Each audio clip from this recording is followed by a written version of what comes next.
Hey everyone, Cursed Deck Builder here, making our way to 10,000 decks assisted.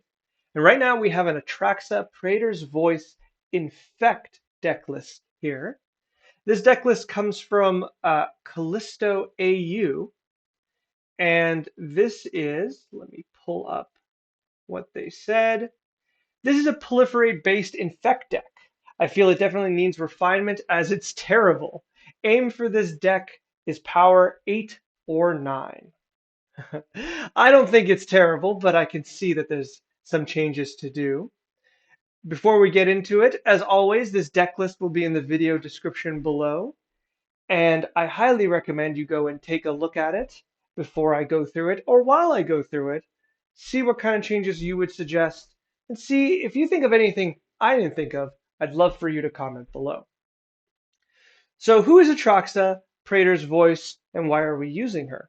Well, she's 4 mana in 4 colors, all colors but red, for a 4/4 Flying Vigilance Death Touch lifelink, Angel Horror, which is a fantastic type line. It's very close to my other favorite type line, which is Angel Eldrazi, but the main reason we're using Atraxa is at the beginning of your end step, proliferate.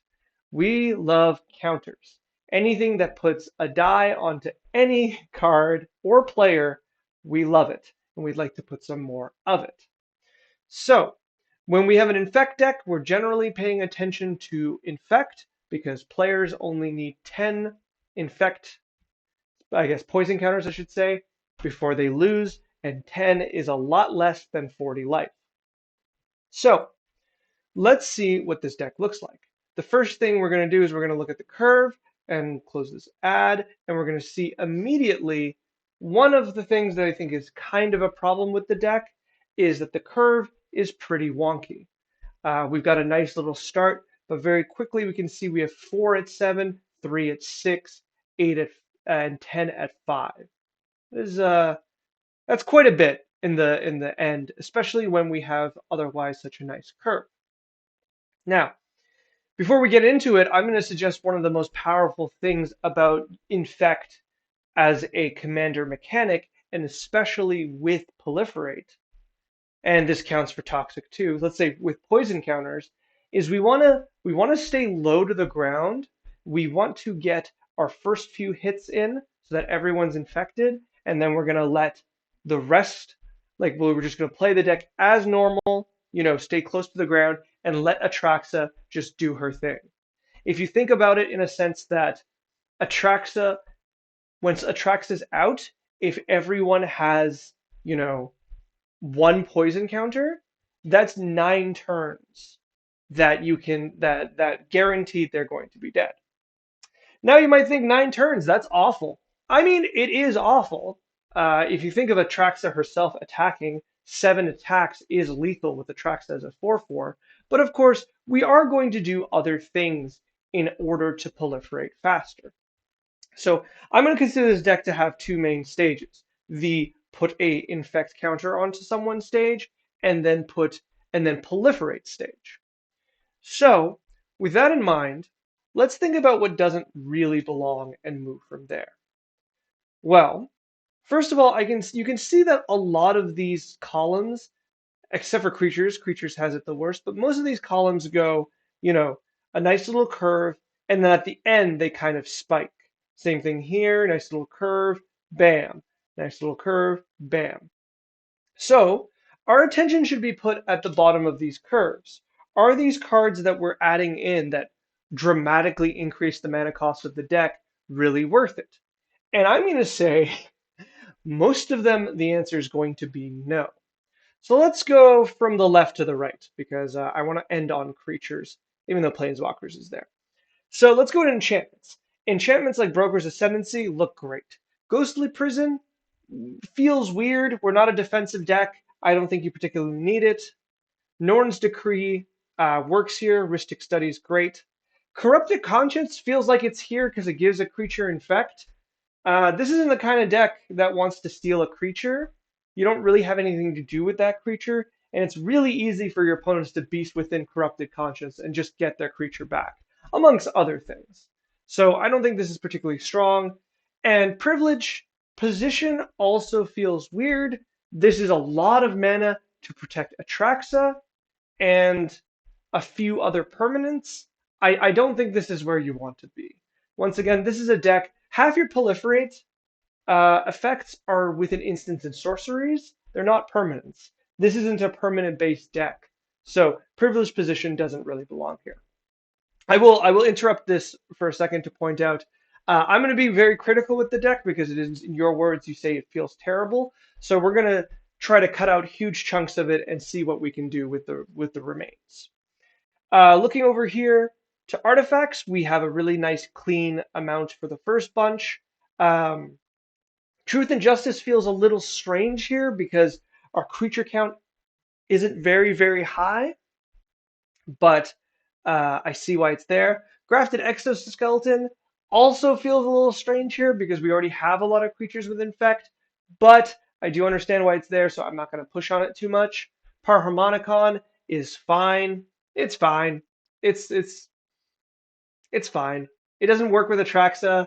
It doesn't work with, I would say, a lot of things actually. Yeah, don't play this. Don't play Parharmonicon. You already have the other Parharmonicon of Elish Norn, and it's just better. So don't play this. And then Contagion Engine, though this is fantastic art for it, um, doesn't really belong here. I don't think. It's 6 mana. Like I would, okay, for 10 mana, you put a -1/-1 counter on one opponent's creatures, and then you proliferate and proliferate again. That's 10 mana. I recognize that the proliferate and proliferate again is really strong, but I am going to say uh, no. This is too much. I'm gonna put this aside. We're gonna come back to that card when we're going to additions uh, instead of a contagion engine. 10 mana is just too much to proliferate twice. You are proliferating once for free, and other cards you can proliferate are as low as 2 mana or 1 mana actually. So I don't think this makes the cut. Over here, we have a nice amount of removal. We have some counter spells. We have some Prolux Pyrisis is really good. We have some kind of interaction. I like this. This is mostly very good. Black Sun's Twilight feels there for flavor reasons. I'm gonna let that go. I think it's fine. I don't particularly like X spells that destroy a creature because they require quite a high investment of mana. But and I also don't think you have anything really to reanimate that's worth it, but I'm going to leave that there. I'm not going to be too picky. At least it's removable. Broker's Confluence, you can use it to proliferate 3 times. I don't dislike this, but just barely. Just barely. 5 mana for 3 proliferation triggers is just barely okay. The 2 other abilities could be cool. There is some usability there. I'm not going to immediately say no, but this isn't a deck that can hold up 5 mana, right? This deck wants to constantly be spending its cards, constantly be proactive and establishing a board. Holding up 5 mana is asking a lot. Now, it is a finisher card, and I'm willing to just imagine this is a sorcery spell, and so I'm going to say you can keep this, but this is really close to towing the line of not being playable. Going to sorceries once again, as the trend, the first bunch are really good. That emergence is way too much mana for a proliferate. There will be other suggestions I will give you that are much better. 5 mana is too much. 5 mana is far too much. And you are not that desperate to reanimate your cards. So don't play this. Titania's Command likewise feels really strange. I feel like it's there for its final ability of putting 2+1/+1 counters because with Proliferate that's incredibly powerful. I think there are just better ways to do this if this is what you want. One of which I will suggest. Remember, with Proliferate, 2+1/+1 counters aren't as important as the second +1/+1 counter isn't as important as the first +1/+1 counter. Once you have that die on that card, all of a sudden there's a lot you can work with. You can all of a sudden just, start proliferating in so many ways every turn. So this is overcosted to give 2+1/+1 counters, so I would cut that too. Let's do planeswalkers really quickly. All of these planeswalkers are completed planeswalkers. I assume that's why they're there. Uh, I want to tell you to cut all of them because none of them are particularly strong. Tamio is the closest one in my mind. Vraska, I forget what she does, and the text is Phyrexian. I believe her 0 is to draw a card and proliferate. If that's true, she's not the worst. I'm gonna let's actually confirm that. My goodness, why would they do this? Why would you have the actual text as well? Oh boy. Okay. Betrayal Sting. I think I forgot an A. Yep. Draw a card, lose 1 life, proliferate. Okay, that's fine. That's fine. That one I would keep. I would keep Vraska, and I'd probably toss the rest. And even then, 5 mana, proliferate per turn doesn't feel particularly good because you're not casting her for 6 for sure. So this is also just kind of medium. I would honestly, Nissa also doesn't really make sense here. I would just cut the whole lot. If you want to power up the deck, you're going to have to cut the whole lot. I'm not saying don't play Planeswalkers. There's a lot of playable Planeswalkers. I would say don't play these Planeswalkers. Much like the rest of your deck, you really, really want them to be at a certain number in mana value, ideally before 4. So there's a few Nissas, there's like a Liliana, there's a few cards, there's a few Jaces, I believe, at 3 mana. Any of those are pretty good because you could play Grist. These are all playables. I'm not looking them up because I don't think they particularly matter. It's more in the idea that Planeswalkers do have a natural synergy with Atraxa, but if you're going to play them, you can't just play the Phyrexian ones because unfortunately they don't all they do wildly different things and they don't really belong in an effect deck. All right, creatures. Very, very quickly, we'll do the same thing where I'm just going to look through this and go, wow, all of these at the start are really, really good. And then when we hit 5 mana, we start losing a bit of strength, right? Containment Grafter's great. Elish Norn, Mom, she's good. She's a good card. I remember when people were afraid that she needed to be banned in Commander. People are very ban happy, I think. I think she's fine. If it, I don't know how much her first ability matters, but her second ability is really, really, really important. So if you can play her, you should absolutely play her. Norn's Choir Master is cool. It's a lot of mana, but it's not 4 mana, so I'm fine with it. The fact that you cast this after you play Atraxa, attack, and immediately get an additional proliferate, I like that quite a bit. I think this is fine here. Skithiryx doesn't belong here. You're already kind of low on black. I think this is, outside of Vraska, one of your only 2 black pip cards. I don't think Skithiryx, like, not only do you think about it in the sense that you actually need 3 black pips. This is 6 mana card because you're going to cast it and then give it haste.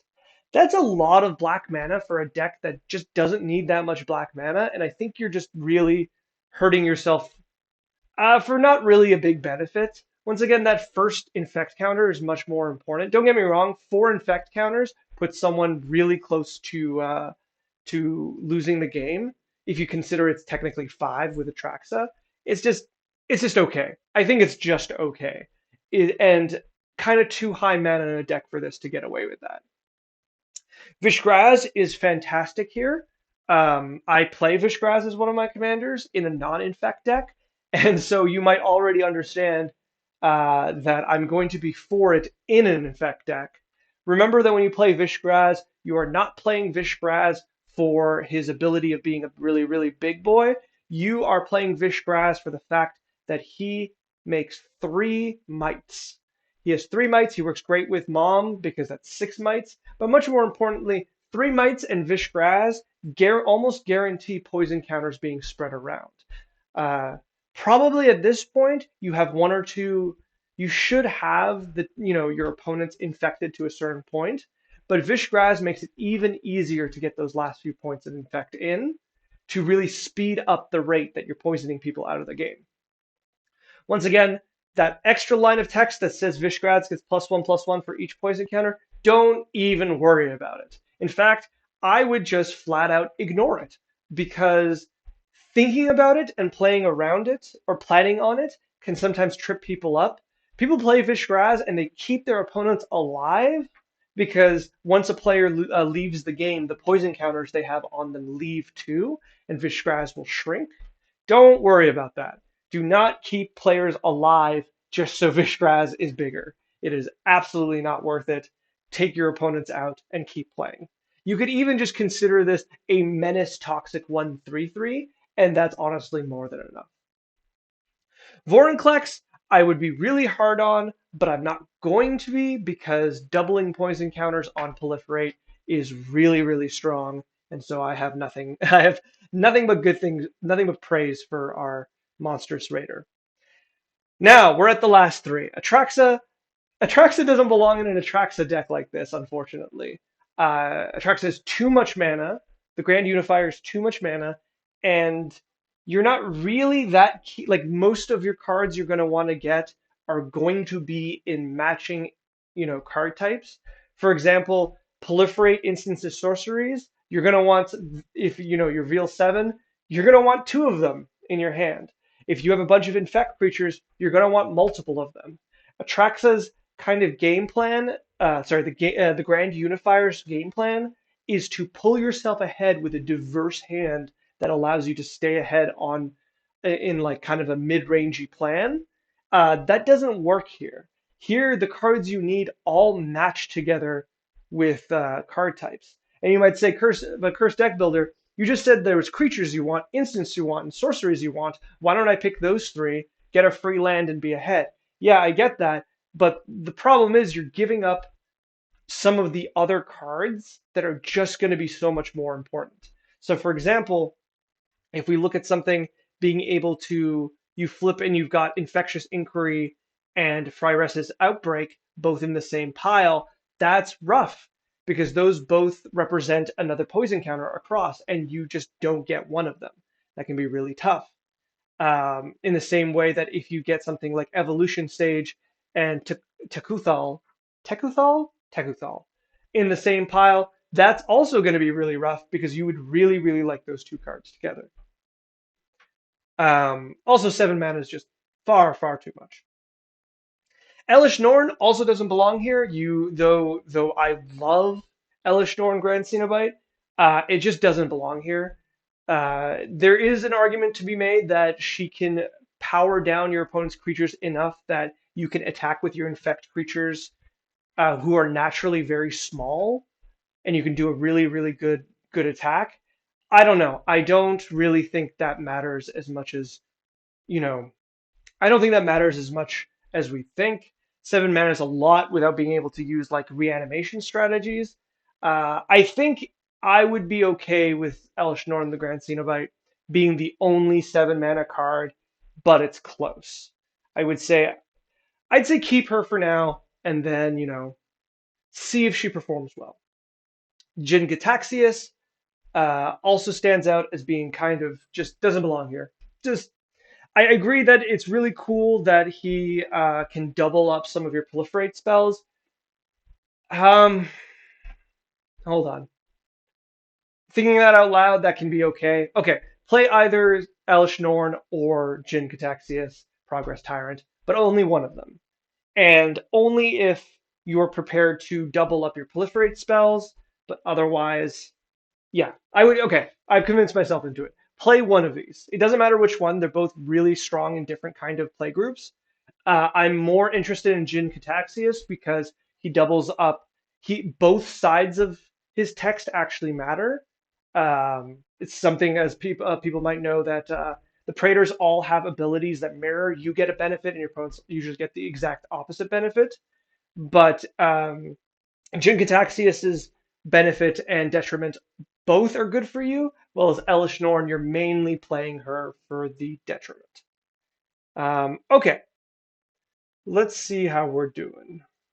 We are doing good on time. Okay, let's talk about additions. I think there's a lot you can do here. You're playing the low mana core of this deck is very strong, and I think we just need to add to it um, just kind of generally and get a lot of really good results that way. So the first thing I'm immediately thinking of is what I marked from Contagion Engine is Throne of Geth. Throne of Geth, sorry. Throne of Geth is just an infinitely better version of the Contagion Engine. It's 2 mana, it guarantees a proliferate every turn, and you have mites to sacrifice, which is really where you want to be. And you have quite a few mite producers, so being able to proliferate each turn with that is really strong. Um, Sorry, going back to Might, I forgot to talk about Might Overseer. Don't play Might Overseer. That's a lot of mana to create a 1/1 with Infect. You don't have that much of a token kind of game plan. Might Overseer is really, really cool, curved into Vishgraz, but even then, not so much. Might Overseer is kind of bad. It's just a lot of mana to create tokens, and it's not good unless you have those creature tokens to begin with. Also, they're 4 mana, and we want to be careful with our 4 mana. Our 4 mana cards have to be really, really good because they compete with Atraxa. So we want to be very careful. So I would cut Might Overseer. But let's look at a few other ways to proliferate. I got 2 creatures here. This one is also unfortunately 4 mana, but I think it's very, very much worth it. Much like Throne of Geth, this is a proliferate outlet, but I find, and it has the same kind of text, but I find this has a much higher ceiling. So Filigree Vector comes in and puts a +1/+1 counter on all of your creatures. Remember, what is it? Titania's Command, I think? Yeah. Titania's Command, meet Filigree Vector. For 2 less mana, you got a +1/+1 counter on all your creatures. Now, he also gives charge counters to your artifacts, but that doesn't particularly matter in this deck. I would still put the dice on because it's fun to proliferate, but you absolutely do not need to because I don't think you have anything that uses it. Then it also has the text that you can pay 1, tap, sacrifice another artifact, and proliferate, just like Throne of Geth, but with 1 additional mana and has Summoning Sickness. Very, very, very good. I cannot stress how powerful this card is. I think this card is definitely being slept on at, about, this is 60 cents, about $1 Canadian. I'm, in my mind, just willing to buy more of these. I think it's really, really good. Um, these kind of effects are hard to come by, and this does so much just by itself. In fact, to the point that if you are playing a decent amount of artifacts in any white deck that has creatures, Filigree Vector is really, really close to being just easily added in because he represents, or it represents, like a growing board by itself.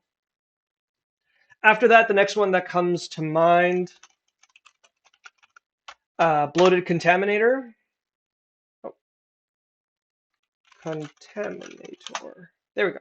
Bloated Contaminator is one of those cards that people really talked about being busted, but I don't see it outside, I believe Standard. I could be wrong, but I don't think this sees play in anything else. But I think it's still very, very good. It is Trample, Toxic 1. The Trample ensures that you get the Toxic 1. And then when it deals damage, you also proliferate, which is once again aided by the Trample.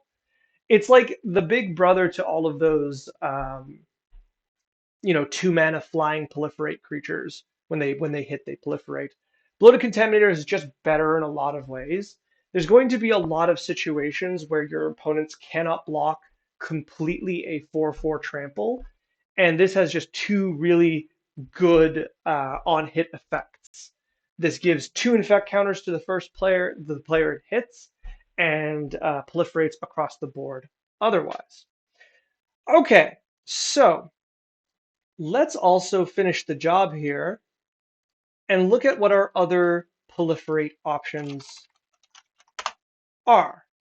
And we're going to go to mana value, And while we do that, I'm very quickly going to remind myself that we want one more.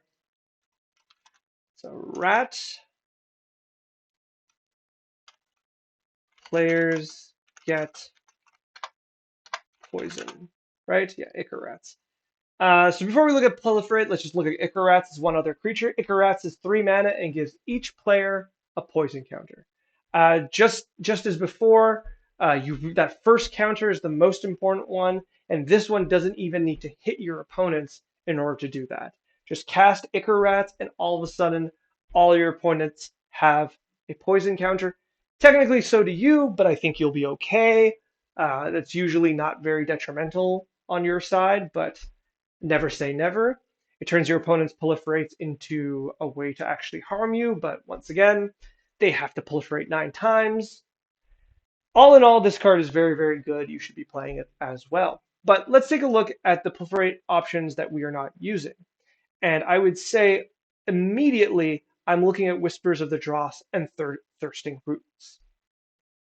So something to think about when we are thinking about Infect in Commander is we have to we when you play a video game and they want in-game currency and gems and those numbers are all wonky and it really messes up your understanding of how much something is worth by obfuscation. Well, this applies to Commander as well. In Commander, we have 40 life and players get 10 poison counters. So the text proliferate can actually be read as deal 4 damage to your opponent's life. And that's something that you need to kind of consider when we think of the power of these cards. Now they have to have the poison counter, so it's not free. There is a hoop to jump through, but 4 damage per infected opponent, that's upwards of 1 mana, deal 12 damage across the board. Now, that's good in burn decks, and that's not great in kind of mid-range decks, but you are playing a pseudo burn deck. You are trying to win by targeting your opponents directly and not really playing the field so much. You don't really care about the creatures they have. You're going to let them do their thing as long as you can hit those last few last few proliferations. So Thirsting Roots and Whispers of the Dross are very, very strong because they represent another 2 proliferations for very, very cheap. Something like Belly Rat is fine. I don't think you're playing it. It's not as good as the Infect creatures at that point, but most Infect creatures at that level are 1/1s. So Toxic 1 is fine, and the fact that when it dies, it proliferates, it's fine. Canker Bloom, if you're not playing it, I think you can get away with playing it because it's a fine proliferate target while being a decent creature on the board. Drown and Ichor is fine. The problem, what I don't like with Drown and Ichor that I do like with Whispers of Dross is that you can target Atraxa with it. And you can target Atraxa with Drown and Ichor, but it also kills Atraxa, so you don't really want to do that. So those are the ones I would add.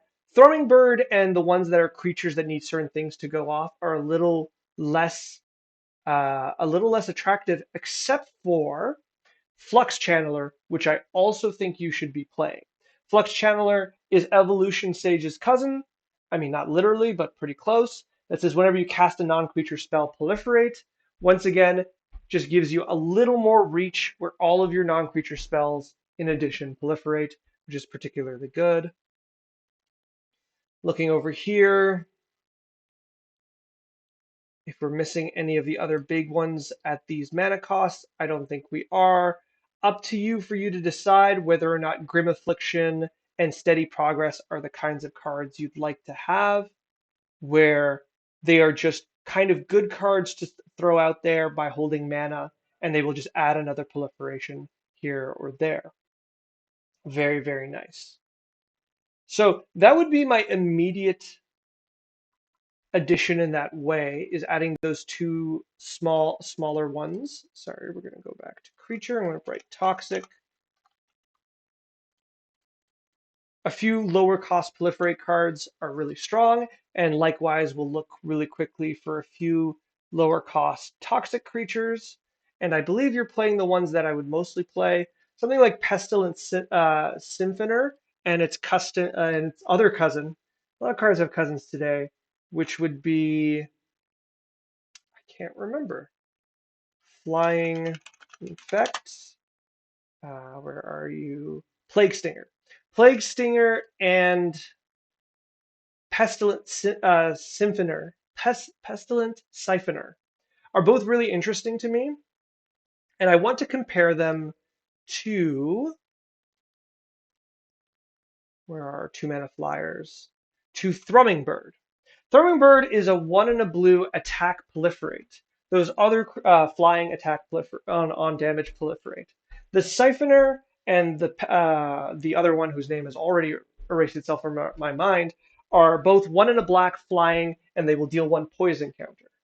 Since the goal is to poison our opponents and not just proliferate, I would consider playing our 2 black toxic creatures first, or infect creatures, because they do exactly what you want them to do for that first point, which is much more valuable.